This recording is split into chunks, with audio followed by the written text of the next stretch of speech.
Hi friends, आज हम लोग देखेंगे एनसीईआरटी क्लास 6 इकाई 1 चैप्टर है सामाजिक एवं राजनीतिक जीवन सीटेट के लिए देखेंगे। तो इसमें इकाई 1 है विविधता के बारे में देखेंगे। विविधता की समझ कैसे बनेगी, कैसे हम बच्चों को बताएंगे विविधता क्या है। अध्याय 1 को हम देखेंगे।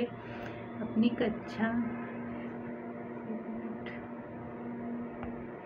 कक्षा की चारों तरफ नज़र दौड़ाइए। क्या कोई ऐसा साथी है जो बिल्कुल आपकी तरह दिखती हो।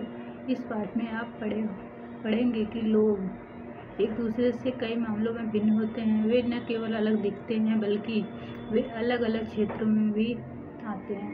उनके धर्म, रहन सहन, खान पान, भाषा, त्यौहार आदि भी भिन्न होते हैं। ये भिन्नताएं हमारे जीवन को कई तरह से रोचक एवं समृद्ध बनाती हैं। इन विविधताओं के कारण भारत में विविधता है। विविधता या अनेकता हमारे जीवन को किस तरह बेहतर बनाती है। भारत इतनी विविधताओं वाला देश कैसे बना। क्या सभी तरह की भिन्नताएं विविधता का ही भाग होती हैं।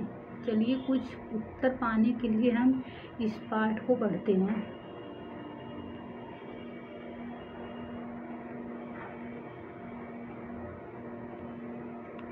देखेंगे 1 मिनट देखेंगे। आपकी उम्र के 3 बच्चों ने ऊपर दिए गए चित्र बनाए हैं।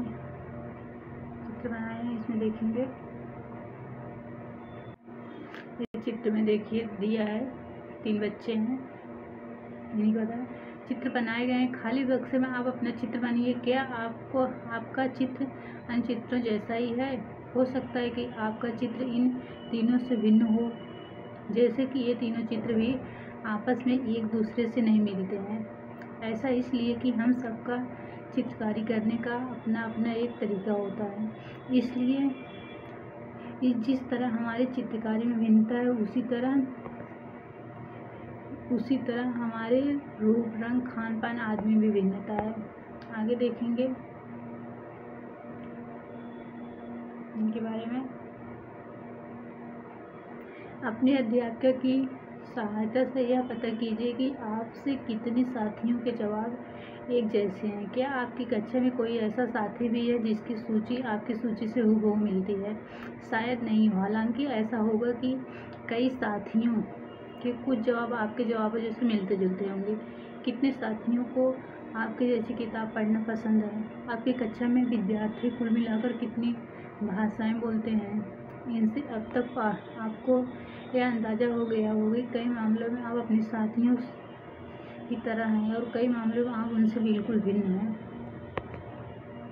दोस्ती करना। एक ऐसे इंसान से दोस्ती करना आपके लिए आसान होगा जो आपसे बहुत भिन्न है। नीचे दी गई कहानी पढ़ें और इस बारे में सोचें। मैंने इसे एक मजाक की तरह लिया। मजाक जो कि फटे पुराने कपड़े पहने उस छोटे से लड़के के लिए था जो जनपद में भीड़ भाड़ वाले चौराहे की लाल बत्ती पर अखबार बेचता था। मैं जब भी वहाँ से साइकिल से गुजरता वह अंग्रेजी का अखबार हाथ में लहराते हुए मेरे पीछे भागता और उस दिन की सुर्खियों को हिंदी अंग्रेजी के मिले जुले शब्दों में चिल्लाकर सुनाता रहता। इस बार मैं पटरी के सहारे रुका और मैंने उससे हिंदी का अखबार मांगा। उसका मुंह खुला का खुला रह गया। उसने पूछा, मतलब आपको हिंदी आती है। बिल्कुल। मैंने अखबार के पैसे देते हुए कहा, तुमने क्या सोचा। वह रुका, पर आप लगते तो बड़े अंग्रेज हैं। वह बोला, मतलब कि आप हिंदी भी पढ़ सकते हैं। बच्चे ने बोला, ऐसा। हाँ, बिल्कुल पढ़ सकता हूँ। इस बार मैं थोड़ा अधीर होते हुए बोला, मैं हिंदी बोल सकता हूँ, पढ़ सकता हूँ, लिख भी सकता हूँ।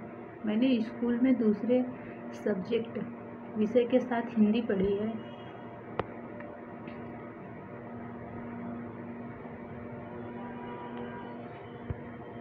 सब्जेक्ट उसने पूछा है। अब जो कभी स्कूल नहीं गया उसको मैं क्या समझाता कि सब्जेक्ट क्या होता है। वह कुछ होता है। मैंने शुरू किया ही था कि बत्ती हरी हो गई। मेरे पीछे गाड़ियों के हॉर्न का शोर 100 गुना बढ़ गया। मैंने भी अपने आप को ट्रैफिक के साथ आगे बढ़ने दिया। अगले दिन वह फिर से वहाँ पर आया। वह मुस्कुरा रहा था मेरी तरफ हिंदी का अखबार बढ़ाते हुए। उसने कहा, भैया आपका अखबार, अब बताइए ये सब्जेक्ट क्या चीज़ है। अंग्रेजी का यही शब्द उसकी ज़बान पर अजीब लग रहा था। ऐसा लगा मानो अंग्रेजी में सब्जेक्ट शब्द का जो दूसरा अर्थ है प्रजा, उस अर्थ में वह उसका प्रयोग कर रहा है। ओह, यह कुछ पढ़ाई लिखाई से संबंधित है, मैंने कहा। उसके बाद चूंकि बत्ती लाल हो गई थी, तो मैंने पूछा, तुम कभी स्कूल गए हो? कभी नहीं, उसने जवाब दिया। फिर बात बढ़ाते हुए उसने गर्व से कहा, मैं जब इतना ऊंचा था तभी से मैंने काम करना शुरू कर दिया था। उसने मेरी साइकिल की गद्दी के बराबर अपने आप को नापा। पहले मेरी माँ मेरे साथ आती थी, लेकिन अब मैं अकेले ही कर लेता हूँ। अभी तुम्हारी माँ कहाँ है? मैंने पूछा। पर तब तक बत्ती हरी हो गई और मैं चल पड़ा। मैंने उससे अपने पीछे कहीं से चिल्लाते हुए सुना, वह मेरठ में है, और उसके साथ बाकी ट्रैफिक के शोरगुल में डूब गया। मेरा नाम समीर है, उसने अगले दिन कहा और बड़े शर्माते हुए मेरा नाम पूछा। आपका नाम? यह तो बड़े आश्चर्य की बात थी।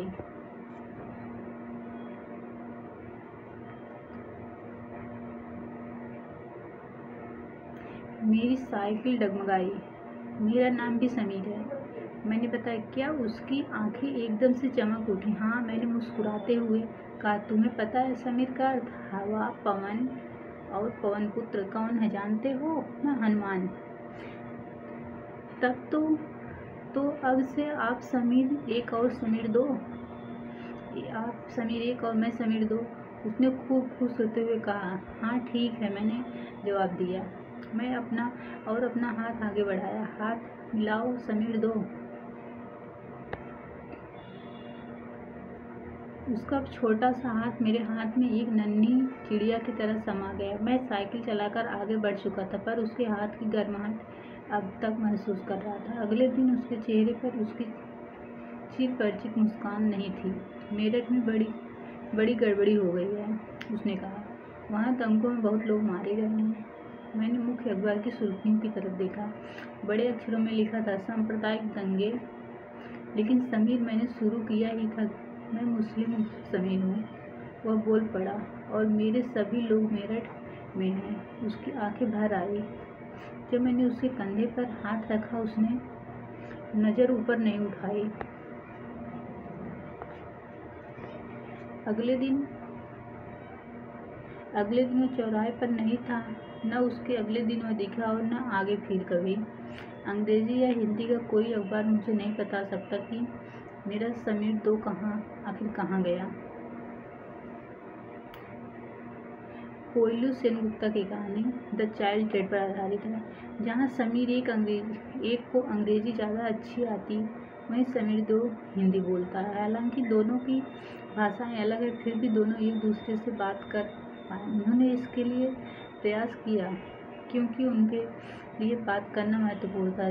समीर एक और समीर दो की धार्मिक और सांस्कृतिक पृष्ठभूमि भी अलग है। जहाँ समीर एक हिंदू, वहीं समीर दो मुसलमान हैं।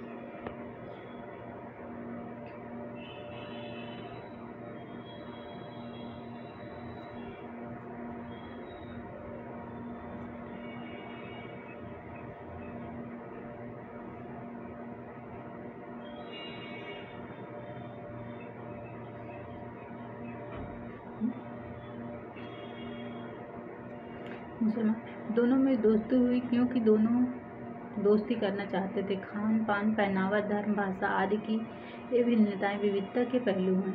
अपनी विविध धार्मिक और सांस्कृतिक पृष्ठभूमियों के अलावा समीर एक और समीर दो कई अन्य मामलों में भी एक दूसरे से अलग थे। उदाहरण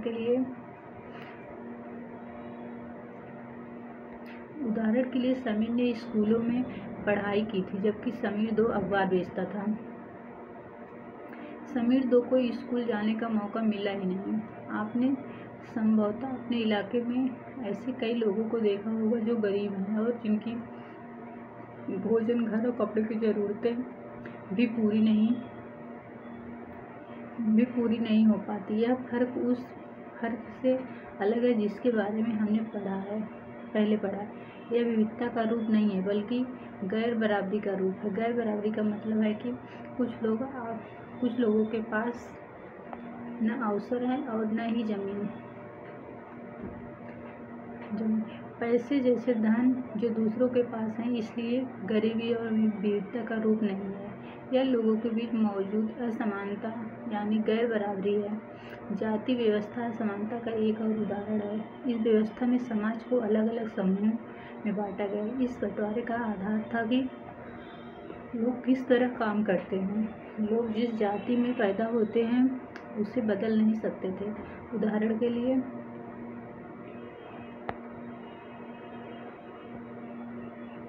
समीर 2 स्कूल क्यों नहीं जाता था? आपकी राय क्या है, ये आप बताइएगा। आगे देखते हैं। अगर आप कुम्हार के घर पैदा हो गए तो आपकी जात कुम्हार होती है और आप बस वही बन सकती थी। कोई व्यक्ति जाति से जुड़ा अपना पेशा भी नहीं बदल सकता था, इसलिए उस ज्ञान के अलावा किसी अन्य ज्ञान को हासिल करना जरूरी नहीं समझा जाता था। इससे गैर बराबरी पैदा हुई। आप इस बारे में अगले पाठों में पढ़ेंगी।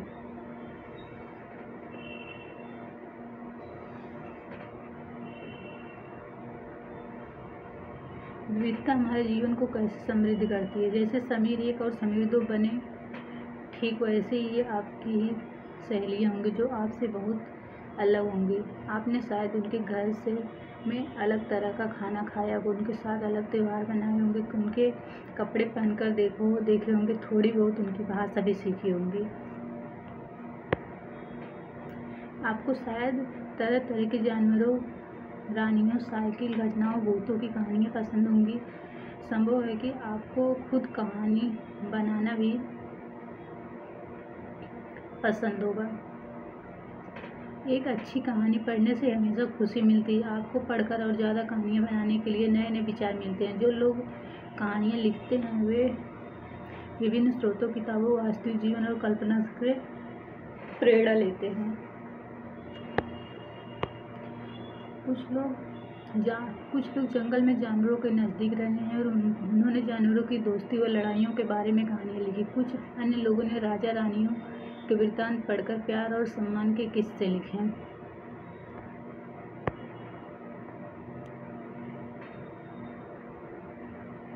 कुछ ने अपने बचपन की यादों के गोते लगाए। स्कूल दोस्ती की मधुर यादों से निकलकर कुछ एहसास की कहानियाँ लिखी। कल्पना कीजिए कि जिनकी कहानियाँ आपने सुनी या पढ़ी हैं, उन सभी कहानीकारों या कहानी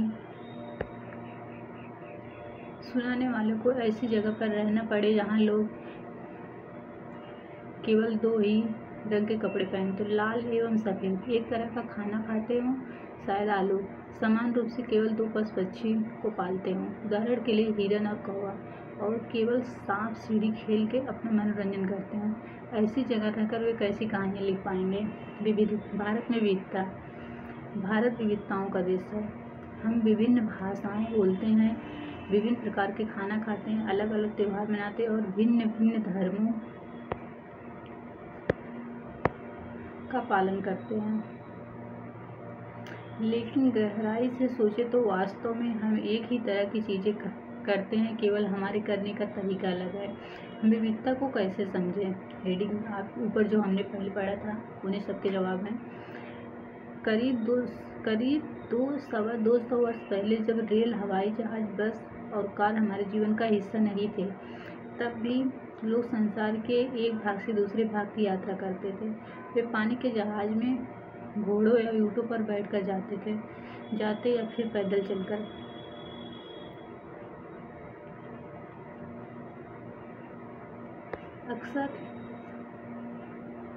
अक्सर ये यात्राएं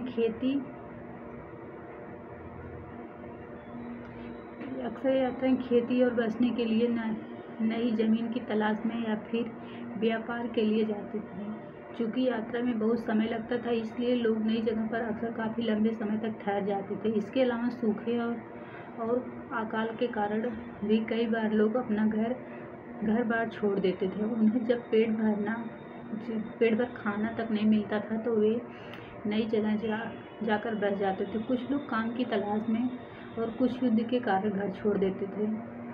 जो लोग जब नई जगह में बसना शुरू करते थे तो उनके रहन सहन में थोड़ा बदलाव आ जाता था। कुछ चीज़ें वे नई जगह की अपना लेते थे और कुछ चीज़ों में वे पुराने ढर्रे पर ही चलते रहते। इस तरह उनकी भाषा, भोजन, संगीत, धर्म आदि में नए और पुराने स्रोत मिश्रण होता रहता। उनकी संस्कृति और नई जगह की संस्कृति में आदान प्रदान होता था और धीरे धीरे मिश्रित यानी मिली जुली संस्कृति उभरती। अगर अलग अलग क्षेत्रों का इतिहास देखें तो हमें पता चलेगा किस तरह विभिन्न सांस्कृतिक प्रभावों ने वहाँ के जीवन और संस्कृति को आकार देने में योगदान किया है। इस तरह से कई क्षेत्र अपने विशिष्ट इतिहास के कारण विविधता संपन्न हो जाते थे। ठीक इसी प्रकार लोग अलग अलग तरह की भौगोलिक स्थितियों में से किस प्रकार सामंजस्य बैठाते हैं, उससे भी विविधता उत्पन्न होती है। उदाहरण के लिए समुद्र के पास रहने और पहाड़ी इलाकों में रहने में बड़ा फर्क है। न केवल वहाँ के लोगों के कपड़ों और खान पान की आदतों में फर्क होगा, बल्कि जिस तरह का काम वे करेंगे वे भी अलग होंगे।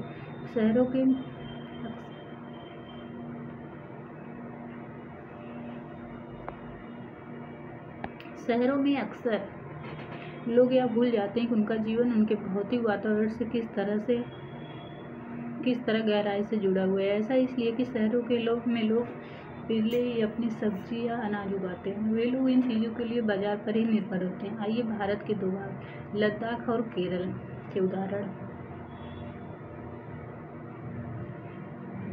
के जरिए से यह समझने की कोशिश करें कि किसी क्षेत्र की विविधता पर उसके ऐतिहासिक और भौगोलिक कारकों पर क्या असर पड़ता है।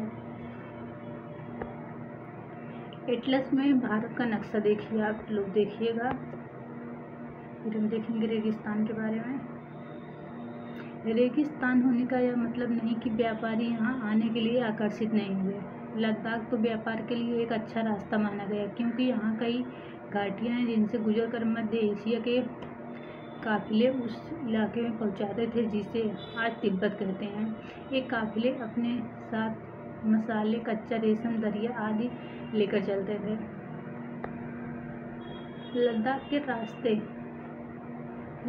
रास्ते ही बौद्ध धर्म पहुँचा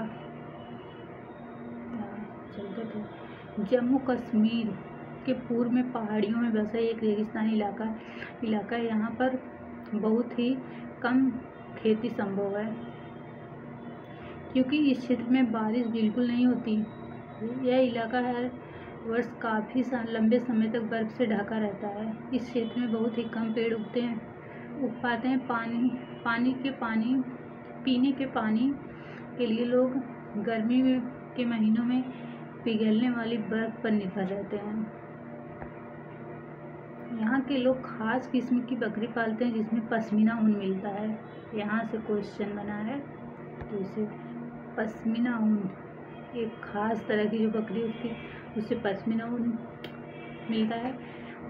यह ऊन कीमती है, इसलिए पश्मीना शाल बड़ी महंगी होती है। लद्दाख के लोग बड़ी सावधानी से इस ऊन को इकट्ठा करके कश्मीर के व्यापारियों को बेच देते हैं।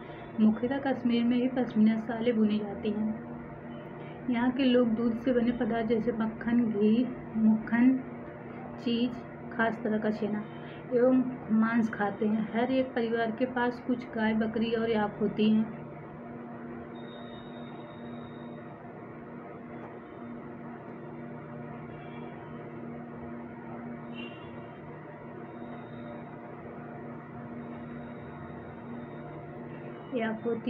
रेगिस्तान होने का यह मतलब नहीं कि व्यापारी यहाँ आने के लिए आकर्षित नहीं। लद्दाख तो व्यापार के लिए एक अच्छा रास्ता माने, क्योंकि यहाँ कई घाटियाँ जिनसे गुजर कर मध्य एशिया के काफिले उस इलाके में पहुँचते थे जिससे आज तिब्बत कहते हैं। ये काफिले अपने साथ मसाले, कच्चे रेशम, दरिया लेकर चलते हैं। लद्दाख के रास्ते ही बौद्ध धर्म तिब्बत लद्दाख पहुँचा। लद्दाख को छोटा तिब्बत भी कहते हैं। यहाँ से देखिए क्वेश्चन बन जाता है, लद्दाख को छोटा तिब्बत भी कहते हैं। करीब 400 साल पहले यहाँ पर लोगों का इस्लाम धर्म से परिचय हुआ और अब यहाँ अच्छी खासी संख्या में मुसलमान रहते हैं। लद्दाख में गानों और कविताओं का बहुत ही समृद्ध मौखिक संग्रह है। तिब्बत का ग्रंथ केसर सागर, ये याद रखें, तिब्बत का ग्रंथ केसर सागर लद्दाख में काफ़ी प्रचलित है। उसके स्थानीय रूप को मुसलमान और बौद्ध दोनों ही लोग गाते हैं और उस पर नाटक खेलते हैं। अब हम थोड़ा केरल के बारे में देखेंगे। वहाँ की क्या है, केरल भारत के दक्षिण पश्चिम कोने में बसा हुआ राज्य है। यह एक तरफ समुद्र से घिरा है और दूसरी तरफ पहाड़ियों से। इन पहाड़ियों पर विविध प्रकार के मसाले जैसे काली मिर्च, लौंग, इलायची आदि उगाए जाते हैं। इन मसालों के कारण यह क्षेत्र व्यापारियों के लिए बहुत ही आकर्षक बना। सबसे पहले अरबी एवं यहूदी व्यापारी केरल आए। ऐसा माना जाता है कि ईसा मसीह के धर्मदूत संत थॉमस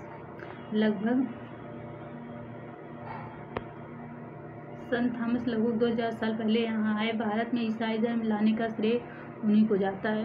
देखिए यहाँ से क्वेश्चन पूछ सकता है, ईसा मसीह के धर्म संत थॉमस लगभग 2000 साल पहले यहाँ आए। भारत में ईसाई धर्म लाने का श्रेय इन्हीं को जाता है। अरब से कई व्यापारी यहाँ आकर बस गए। इब्न बतूता ने जो करीब 700 साल पहले यहाँ आए, अपनी यात्रा बिताने मुसलमानों के जीवन का विवरण देते हुए लिखा है कि मुसलमान समुदाय की यहाँ बड़ी इज्जत थी।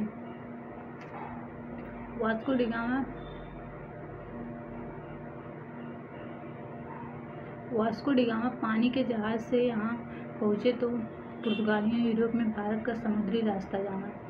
इन सभी ऐतिहासिक प्रभावों के कारण केरल के लोग विभिन्न धर्मों का पालन करते हैं, जिनमें यहूदी, इस्लाम, ईसाई, हिंदू एवं बौद्ध शामिल हैं। चीन के व्यापारी भी केरल आए। यहाँ पर मछली पकड़ने के लिए जो जाल इस्तेमाल किए जाते हैं वे चीनी जालों से हूबहू मिलते हैं और उन्हें चीना वाला कहते हैं। तलने के लिए लोग जो बर्तन इस्तेमाल करते हैं उसे चीना मिट्टी कहते हैं। इसमें चीना शब्द इस बात की ओर इशारा करता है कि इसकी उत्पत्ति कहाँ हुई होगी। केरल की उपजाऊ जमीन और जलवायु चावल की खेती के लिए उपयुक्त है और यहाँ के अधिकतर लोग मछली, सब्जी और चावल खाते हैं।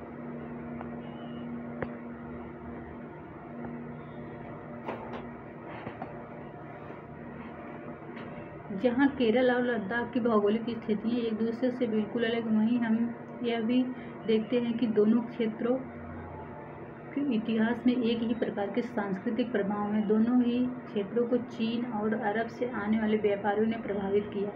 जहाँ केरल की भौगोलिक स्थिति ने मसालों की खेती संभव बनाई, वहीं लद्दाख की विशेष भौगोलिक स्थिति और उनने व्यापारियों को अपनी ओर खींचा।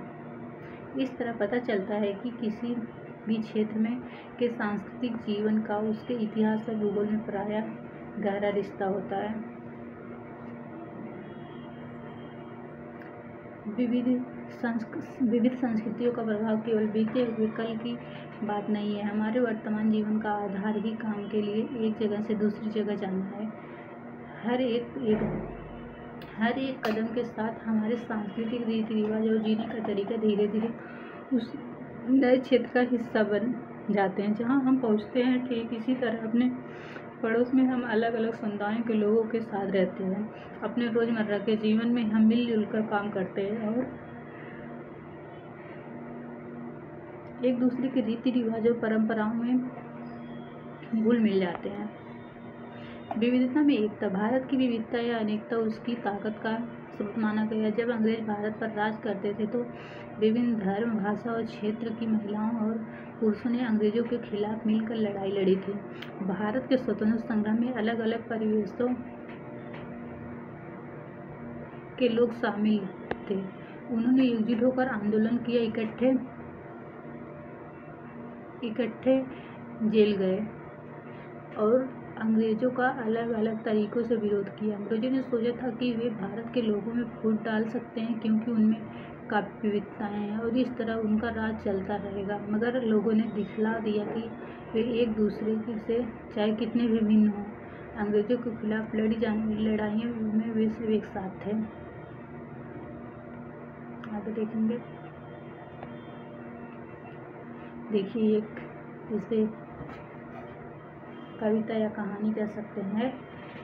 दिन खून के हमारे प्यारे न भूल जाना, खुशियों में अपनी हम पर आंसू बहा के जाना। सैयद ने हमारे चुन चुन के फूल तोड़े, वीरान इस चमन में कोई गुल खिला के जाना। दिन खून के हमारे, गोली खा के सोए जलिया बाग में हम, सूनी पड़ी कब्र पर दिया जला के जाना। दिन खून के हमारे, हिंदू और मुस्लिमों की होती है आज होली, बहते हैं एक रंग में दामन भिगो के जाना। दिन खून के हमारे। आगे देखेंगे। कुछ जेल में पड़े हैं, कुछ कब्र में गड़े हैं, तो खुद आंसू उन पर प्यारे बहा के जाना। दिन खून के हमारे। देखिए, यह स्वतंत्रता दिवस के अवसर पर भाषण देते हुए पंडित जवाहरलाल नेहरू। आगे देखेंगे। यह गीत अमृतसर में जलियांवाला बाग हत्याकांड के बाद गाया जाता था। इस कांड में एक ब्रिटिश जनरल ने उन शांत निहत्थे लोगों पर खुलेआम गोलियां चलवा दी थी जो बाग में इकट्ठे होकर। देखिए, ये क्वेश्चन बन सकता है यहाँ से। इस हत्याकांड में ब्रिटिश जनरल ने शांत निहत्थे लोगों की खुलेआम गोलियां कौन चलवाया था? जो ब्रिटिश जनरल था। बाग में इकट्ठे महिला, पुरुष, हिंदू, मुस्लिम एवं सिख, कितने सारे लोग अंग्रेजों की पश्चातापपूर्ण नीति का विरोध करने के लिए जमा हुए थे। उसमें से बहुत लोगों की जानें गई और उससे भी ज़्यादा घायल हुए। यह गीत उन्हीं शहीदों की याद में गाया गया था। स्वतंत्रता संग्राम के दौरान उभरे गीत और चिन्ह विविधता के प्रति हमारा विश्वास बनाए रखते हैं। क्या आप भारतीय झंडे की कहानी जानते हैं? स्वतंत्रता संग्राम के दौरान ही भारत के झंडे की परिकल्पना की गई थी। इस झंडे को सारे भारत में लोगों ने अंग्रेजों के खिलाफ इस्तेमाल किया। जवाहरलाल नेहरू ने अपनी किताब भारत की खोज, देखिए यहाँ से क्वेश्चन, पंडित जवाहरलाल नेहरू की किताब है भारत की खोज में लिखा, भारतीय एकता कोई बाहर से थोपी हुई चीज़ नहीं है, बल्कि यह बहुत ही गहरी है, जिसके अंदर अलग अलग तरह के विश्वास और प्रथाओं को स्वीकार करने की भावना है। इससे विविधता को पहचानना और प्रोत्साहित किया जाता है।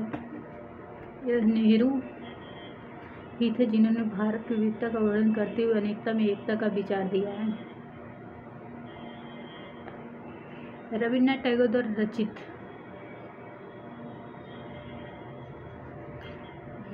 टैगोर द्वारा रचित हमारा राष्ट्रगान भारतीय एकता की ही एक अभिव्यक्ति है। राष्ट्रगान किस तरह से एकता का वर्णन करता है, अपने शब्दों में आप लिखेंगे। आगे देखेंगे हम